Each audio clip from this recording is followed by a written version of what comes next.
Alors, les virus émergents viennent de régions densément peuplées, avec des animaux et des humains en contact fréquent. Donc, c'est vrai que depuis les années 70, on a plutôt parlé du centre de l'Afrique, avec Ebola, le sida, Lassa. Il y a eu récemment les dromadaires en Arabie Saoudite. Mais le scénario pour les pandémies de grippe, c'était effectivement le sud de la Chine, parce qu'il y a une grande densité d'oiseaux et de cochons.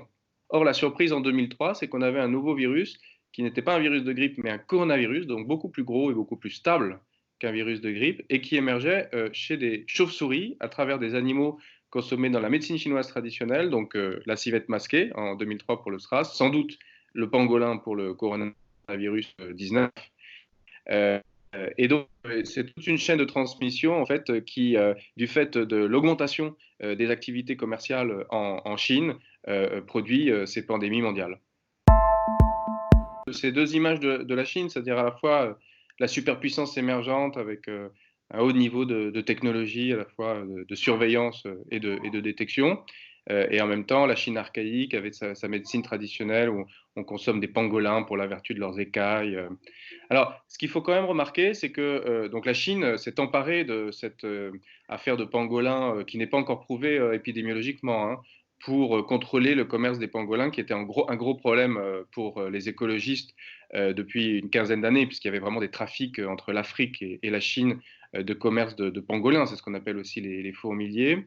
Sans doute que donc, le commerce des pangolins va être plus sévèrement contrôlé, mais il y a un risque quand même que la Chine mette un terme à toute cette activité donc, de marché aux animaux. C'est ce qu'on a vu donc, sur ce marché du centre de Wuhan, qui en fait joue un rôle important dans l'économie chinoise parce que ça permet justement à la population et notamment aux éleveurs d'écouler et de vendre une partie de la viande sans passer par le système des supermarchés qui en fait suscite une grande suspicion de la part des citoyens. C'est un peu finalement le même débat que celui que nous avons en France aujourd'hui, où on laisse ouverts les supermarchés, mais on ferme les marchés des villages, hein, parce qu'il y a des risques de transmission. Bah, si on fermait tous les marchés aux animaux de Chine, qui comptent entre 30 et 50% de la consommation de viande, il y aurait sans doute des activités de contrebande qui se développeraient, et ce serait encore plus dangereux.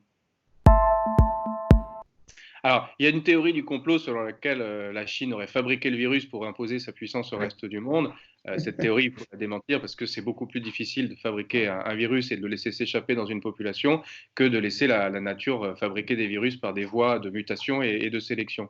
Par contre, il faut effectivement rappeler que si la Chine avait effectivement agi très rapidement comme on l'avait prévu, hein, en construisant ce laboratoire P4 et en détectant les origines du nouveau virus chez les chauves-souris, c'est-à-dire dès le mois de décembre 2019, on n'aurait sans doute pas cette pandémie. C'est parce que les lanceurs d'alerte, donc ces médecins dont le docteur Li Wenliang, ont été blâmés.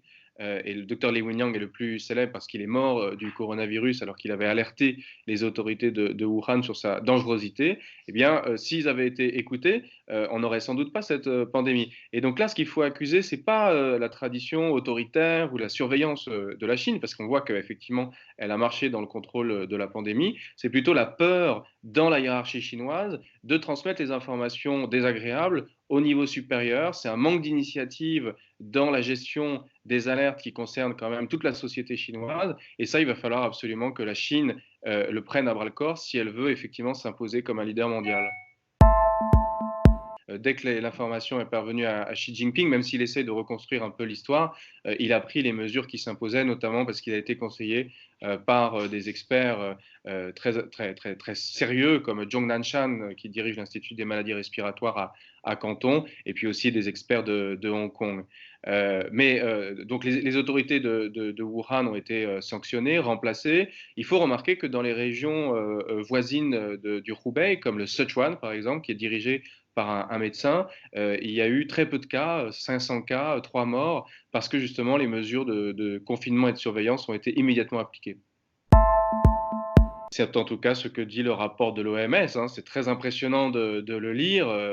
On se frotte les yeux parce qu'on a l'impression que c'est un éloge du système autoritaire chinois et c'est pourtant des experts internationaux qui l'écrivent presque à leur corps défendant. en disant que la réponse a été agile, agressive et ambitieuse, que les chiffres donnés par les autorités chinoises sont réels. Donc, sans doute qu'on va découvrir qu'il y avait plus de cas que cela. Il semble, d'après beaucoup d'experts, que le nombre de morts n'ait pas été beaucoup minoré, parce que sinon la Chine y risquait son discrédit. En tout cas, il est sûr que la politique chinoise a marché, et surtout que les investissements dans les hôpitaux publics ont vraiment permis de limiter le nombre de morts. Et Xi Jinping sort grand victorieux de cette guerre contre le virus.